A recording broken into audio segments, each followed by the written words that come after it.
What's up? Welcome back to Mike's Tool Reviews. Today it's Milwaukee Tuesday, and I got this new joint from Milwaukee. I want you all to check it out, but first, smash that like button. Smash it! Fuck that. I mean, that was an exaggeration, but one thing that bugs me about YouTube is the fake enthusiasm, and I'm never gonna do that ever again. My throat hurts from talking like that. Probably like 100 people just jumped off of this video just from that stupid intro. So, no, but welcome back to Mike's Tool Reviews. Today I've got my newest Milwaukee tool, and it came earlier than expected, and I'm pretty excited about it. I had something else planned for today, but I gotta show everybody this right here. This is I gotta look at it, 2754-20 impact gun. But this kit is called the 2754-22 CT. The 22 is for 2 batteries, and the CT is that they're the compact 2.0 batteries. This is only my second Milwaukee 18 volt tool. Everything else was 28 or 12. So I'm starting to get into the 18 volts because I don't really see the 28 volt lasting much longer.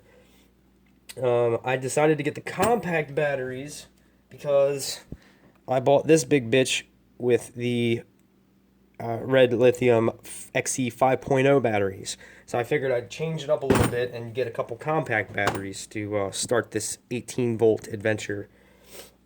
And also I can, it's all interchangeable, obviously, and you're still going to get the same amount of power. So I could put that little battery on there. That looks like a guy that never does leg day. Hey, how's it going? Don't look at my legs. But if I wanted to, I could swap out the batteries or change them up. But I bought this because that half-inch, the high torque impact is just too damn big. It served its purpose. I had a very specific job. I was stuck at a particular part of a suspension problem that I was dealing with, and it kicked ass. It broke loose a nut that I did not have the means to break loose. So it's huge though. So I wanted something smaller, but I didn't realize how small this actually was. It was either the big guy or I'd use this little guy. This is the 1/4-inch Hex M12 fuel brushless impact. But this little guy only has about 100 foot-pounds of torque, which is actually a lot for something this small. But if you look at it, it's only a little bit fatter than the M12, and then plus all this down here below the handle because of the battery difference, but I mean, it's not that much bigger, which really surprised me. I'm really happy about that, considering how much power that this thing does have. This one has 200 foot-pounds, or 210, which is awesome because for years, if you bought a corded or cordless impact that was this size, you were only getting about 325 foot-pounds out of something that big, that massive. So now with the lithium-ion and brushless technology, you can get pretty close to what that big guy had 10 years ago in a little tiny package. And 210 foot-pounds, to put that in perspective, if you don't know, that's like, it's tighter than any lug nut should be on any regular vehicle.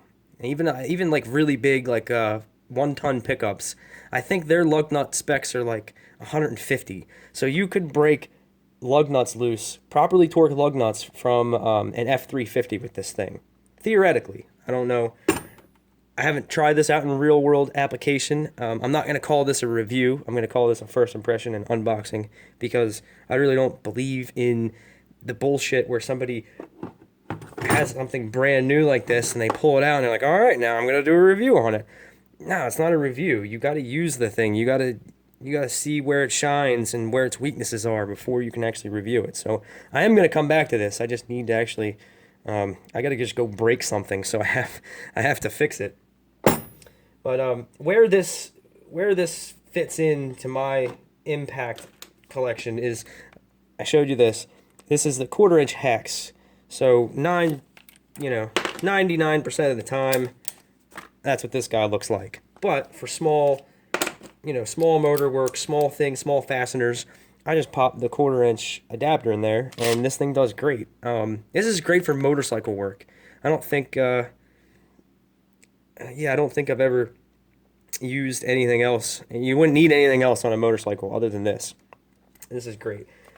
But it's weak. It's 100 foot-pounds. A lot, and that's not including the size of the fastener. Those are all relative numbers. They're approximate numbers. It depends on the size of the fastener. It depends on if you have an adapter in here of some kind. It depends on the length. If you put an extension on it, you lose torque. So there's a lot of variables that go into that. But this is 100 foot-pounds on its best day, and that doesn't really take care of a lot of things.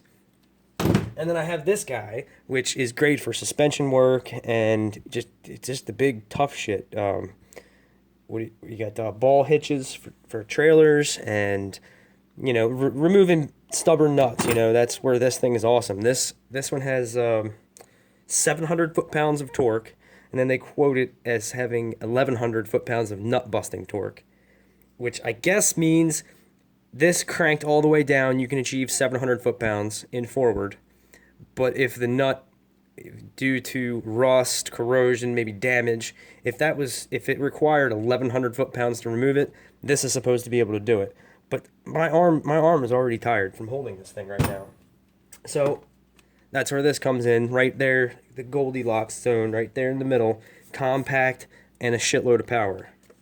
A couple things, it's got a belt loop, and I probably will use this at work. I have to build racks to support piping, and I do turn large, fasteners at work. So if I'm going to be doing that for a few days at a time, I will take this to work. But for the most part, this is just going to stay home and stay with the mechanics tools.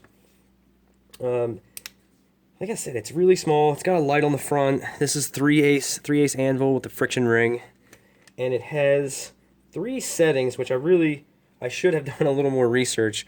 This is just their latest and greatest generation of their 3/8 brushless impact, but it has 3 settings down here. And it's got one, let me go through them for you. Got 1, low speed, low torque. 2 is medium speed, medium torque. And then 3 is all she's got.